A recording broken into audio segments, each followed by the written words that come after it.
Perempuan pemilik arisan online diserang oleh para anggotanya.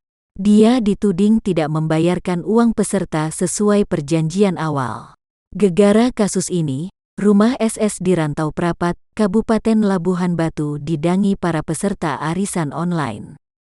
Dalam rekaman video yang beredar, terjadi cekcok antara SS dengan para anggota arisan online. SS juga terlibat adu fisik dan jambak-jambakan rambut di depan rumahnya.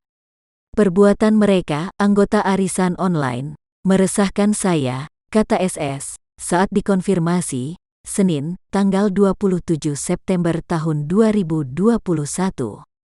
Semua sudah kelar, tidak ada lagi yang belum dibayar, kata SS.